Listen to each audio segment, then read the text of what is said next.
everyone, welcome to another episode of Inspired Moments with Jumoke. My name is Jumoke Olagunju, and this program is powered by the Inspired Design School of Fashion. Alright, if this is your first time joining us on this program, it's a weekly program. I upload DIY videos every Sunday evening, and if this is your first time, check our YouTube channel, the Inspired Design School of Fashion, so that you can get access to previous videos and tutorials. And also try to join us on Telegram. Join the Telegram channel Inspired Moment with Jumoke. That's the channel on Telegram. You can also try and follow us on Facebook and on Instagram at the Inspired Design. Also, for uploading your project works, as in when I teach you like this, I want you to practice and share with us on our Facebook group, the Inspired Design School of Fashion. Last week I started a mini series on making use of your leftover African print fabric, and last week we made the warp cape. Today we'll be making two different kind of colors, like the one with tassel that I'm wearing and the beaded one that Miss Inspired is wearing. I'll be showing you how to make these two colors today. All right, so without wasting too much time, let's begin. Alright, so we're going to start first by drafting the standing collar that we'll use for both styles of collar that we're making today. And I will encourage you to take close note of this, draft your pattern and keep it, because we'll still need it in some of the subsequent classes that we'll be using. Alright, the standard neck measurement mostly ranges from between 13 to 15 inches, but I'll be using 16 inches so that I can be like a one size fits all. And because it's going to overlock, we're going to be using velcro to secure it. So I'm using 16 inches. I'm going to draft on this piece of paper. I'm assuming this is my folded edge, so I'm going to measure half of the measurement. But before I do that, at the base here, I'm just going to draw a line.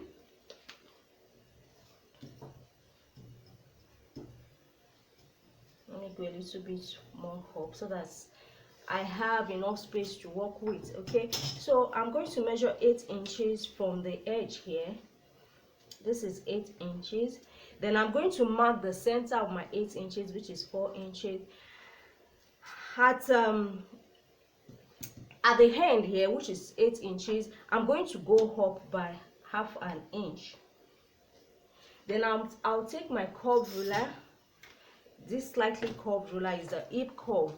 From this midpoint, I'm going to connect to the half-inch raised mark. It's very easy to draft, actually.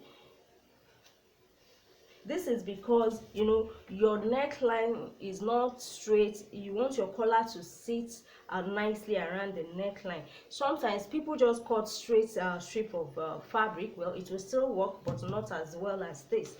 So this width of the collar, I don't want it to be more than 1 inch. So I'm going to measure 1 inch upward from that point. So I'm just going to draw a straight line 1 inch. And then all from this point, I'm going to measure 1 inch upward, 1 inch. I'm just marking it so that I have equal, the 1 inch is equal all along the length. Then I can connect it with my ruler. And as easy as that, our standing collar, the basis for all what we'll be using, is ready. Okay, if you're just using it as a base for a shirt collar, you may want to shape it and all that, but since we're just using it as to hold our attachments, we're not going to be extending it. So now I'm going to just cut off an inch seam all around and cut it out. If you like, you can add half-inch seam depending on what how much seam you're going to take in, but I'm just going to add quarter of an inch. I'll cut it out, cut out my fabric, then I'll come back and show you how to fix the attachments. Right, so I have I've cut out all my pattern, and remember, when you are cutting, you're going to cut on fold.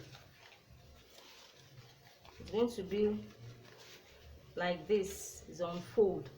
Okay, and you're going to cut two pieces, one for the facing and one for the main collar. Also, you're going to add an interfacing. I've used this paper-like interfacing. It's thicker than the regular BFF, but it's not too strong. It's called collar stay, I believe. So I've ironed it onto both pieces, the lining piece and the main piece for the two collars. So now we're going to be making use of this strip of fabric. Last week I showed us how to achieve this by cutting. This is like 1.5 strip of fabric. You can cut 2 inches, but 2 inches will be too much for this style. Just cut 1.5, fold it in and stitch. If you don't know how to stitch it, you can check my the last week episode. So we're using this for one and we're using this for the other. For this one we'll be adding beads also. I'm going to start with the one with the tassel. Remember we used this tassel last week. This is like leftover from one of our projects, so nothing must be, we must not waste anything. So I'm going to find the midpoint of the collar. I'm going to assume this is the front, so this is like the midpoint, and this is like 7 inches. You don't want it to be too long so that it doesn't wrap all around the neck. So this is like 7 inches. I'm going to find the center also. Also, you must take note of the down part of the collar. The down part of the collar is the one that hugs upward like this, while the upper part is the one that goes inward like this. So at the midpoint here, I'm going to attach it to the down part of the collar at the midpoint also. So it's going to come like this. So you can just go ahead and stitch this first. You stitch it to the collar. I'm just going to hold it down so that you can see. When you are done stitching, we're going to place the lining piece on top. Make sure that you don't catch the tassel in between. So I'm going to find the midpoint of this also, match it up, and then stitch.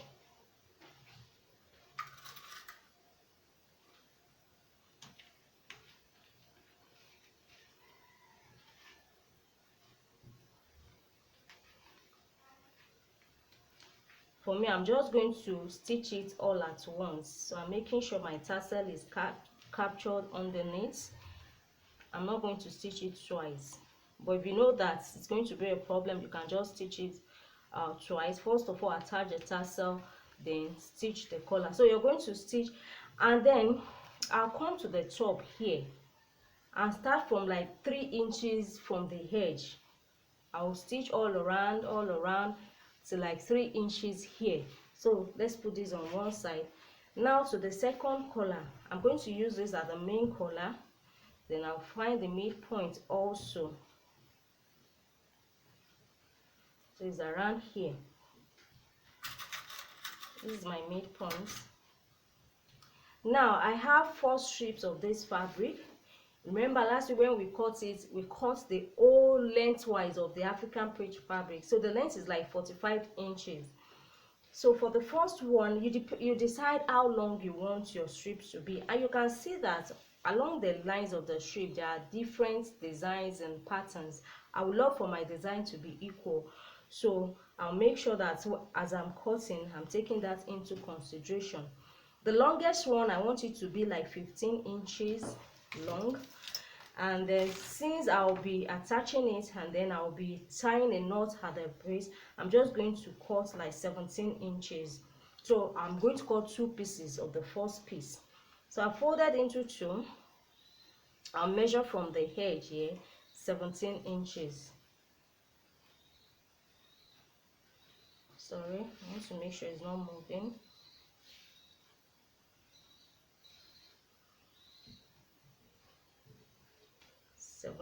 inches. Okay, so this is my first set, 17 inches. I'm going to cut it.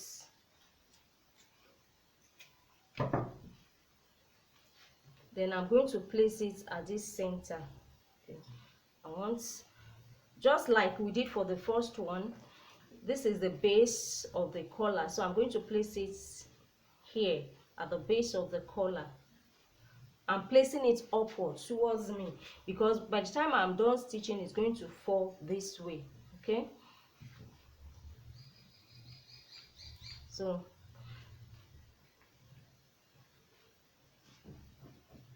I'm putting it very close to one another, but I'm making sure that it's not overlapping. Okay, this is 17 inches. I'm going to cut 15 inches for my next one, so I'll cut it and fix it, then I'll show you. All right, you can see the progression. The first two here is 17, then on their side we have 15, 13, 11. So from the leftover pieces, now we already have 8 pieces. You know, we had 4 strips of fabric, so we have 8. From the leftover one here, I have something like 10 and a half, so I'm just going to cut the last, this one into 2 for the last piece.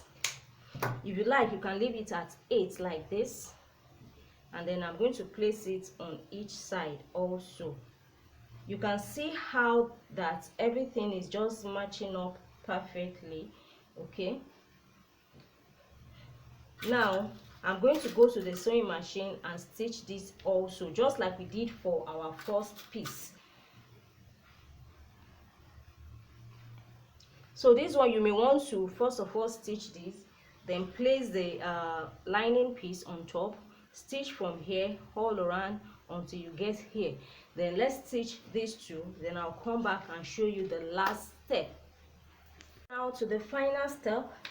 But before I take that, let me remind you, if this is your first contact with us, make sure that try and subscribe to my channel on YouTube, the Inspired Design School of Fashion. And if you love to interact with me, to ask questions and all that, you can also join our Telegram channel that is dedicated specifically for this program, Inspired Moments with Jumoke. That's the name of the channel on Telegram. You can search for it.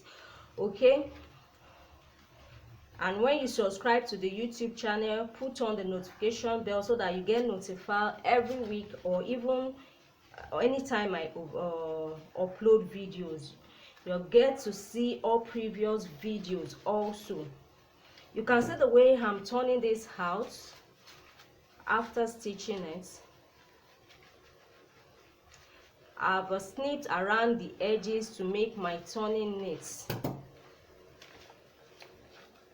So I'm just going to iron it. But while you are ironing, especially for this one, you must make sure that your iron, you are not placing it on this silk, because it can melt. It's very delicate, okay, and it doesn't need ironing. So we're going to turn this in.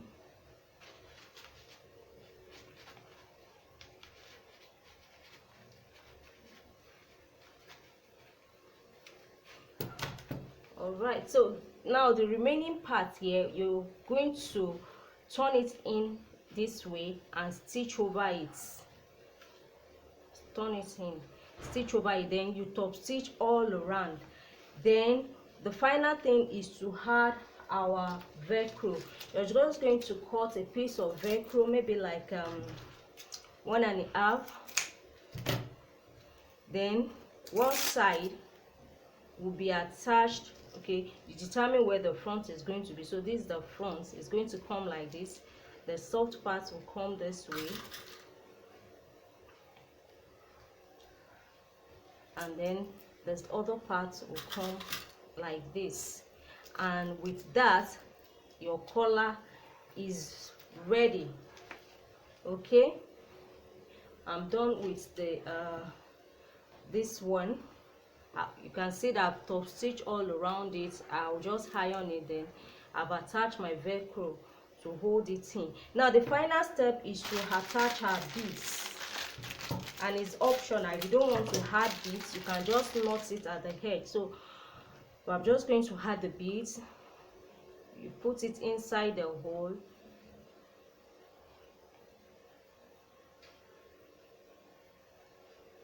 Usually it's not so hard to insert. Then knot your, okay, make sure that when you pull, the beads cannot come out. Then you cut out the excess. Now when you are attaching the bead, you must make sure that it rhymes. You uniformity, of all these lines, and with that we have our colors. All right, so that's it for this week. Till next week when we meet on another episode of Inspired Moments with Jumoke. I encourage you to stay inspired and keep practicing. See you next week. Bye.